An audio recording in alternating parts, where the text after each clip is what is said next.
Hello, this is my friend Hogan, and I am going to read a story for him wherever he goes. The story I'm going to read is called Skinny Brown Dog, and it's written by Kimberly Holt.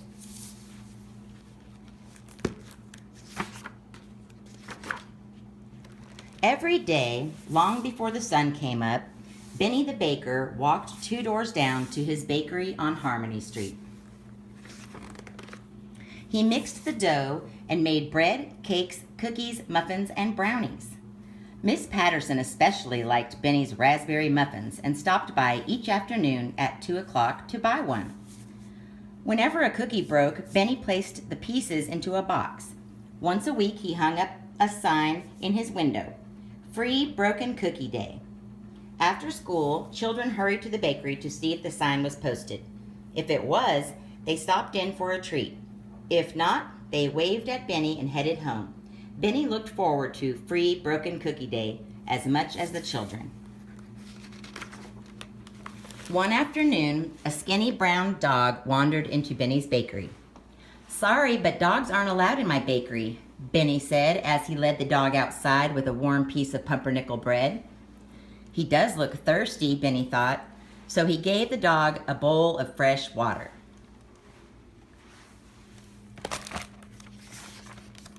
That night, when Benny closed the bakery, he found the skinny brown dog still sitting outside his door. The dog stood and wagged his tail when he saw Benny. He started to follow Benny home, so Benny stopped walking. "Hate to break the news to you, fella, but you're not my dog." Somehow the dog seemed to understand, and his tail pointed to the ground as he watched Benny walk away. Benny ate dinner, then sat in his chair and read the newspaper. He looked down at the little rug in front of his fireplace. It was big enough for a dog. "No," thought Benny, "I don't need a dog." The next morning, the skinny brown dog was sleeping outside the bakery. He awoke when he heard Benny unlock the door. The dog stood and wagged his tail, then started to walk inside. "Sorry, but a bakery isn't any place for a dog," Benny said again. Benny gave him a thick slice of wheat bread with butter and some water. It was then that he noticed the small white spot on the dog's left ear. At 2 o'clock, Miss Patterson arrived for her raspberry muffin. The dog stood and wagged his tail. Miss Patterson dropped her purse. When the dog picked it up for her, Miss Patterson stroked the dog's head. "You have a smart dog," she told Benny, "even if he is a little skinny." "He's not my dog," Benny said. "Yes," she said, "I can see that." When the dog was at the bakery door the next morning, Benny shook his head, then noticed the dog's eyes. They were dark as chocolate chips. This time, Benny gave him a bone with a little meat on it. The children came by the bakery every day now, even when it wasn't Free Broken Cookie Day. They played with the skinny brown dog and taught him to walk on his hind legs. When the children sang songs, the dog aimed his nose toward the sky and tried to sing too.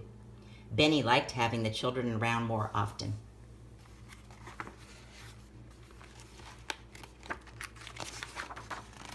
"What's your dog's name?" Sam asked.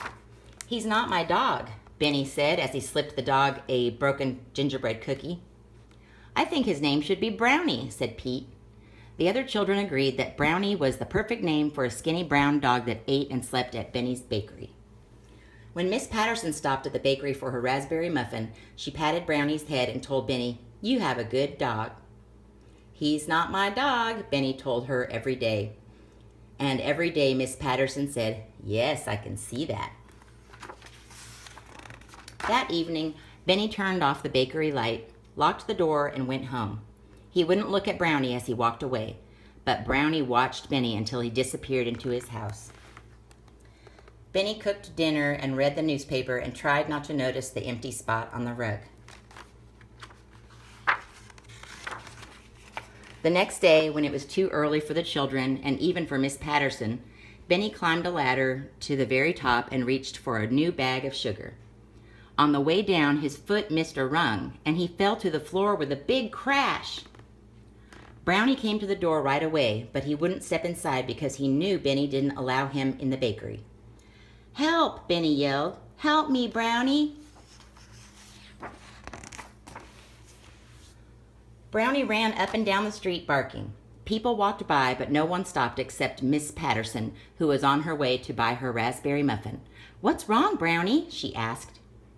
Brownie tugged at her dress, pulling her toward the bakery.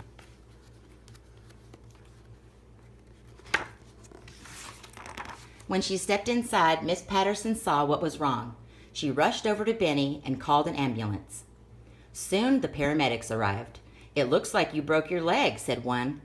"It's a bad break," said the other. "You'll probably have to stay at the hospital a few days."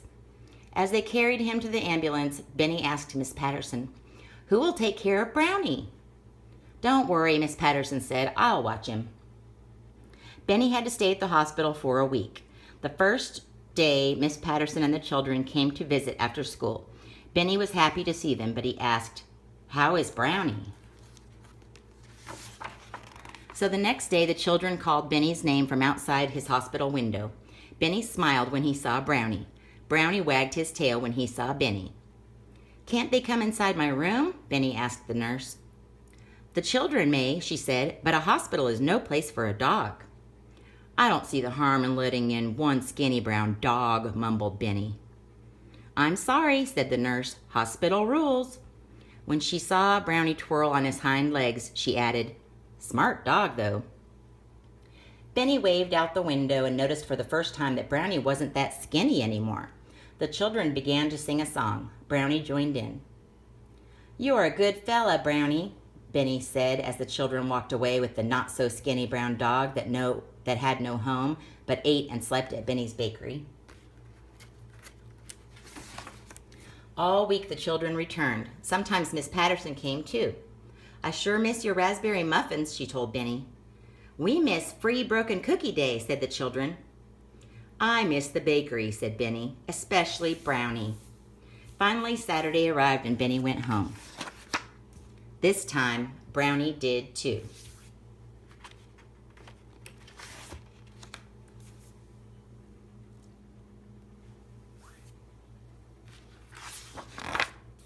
The end.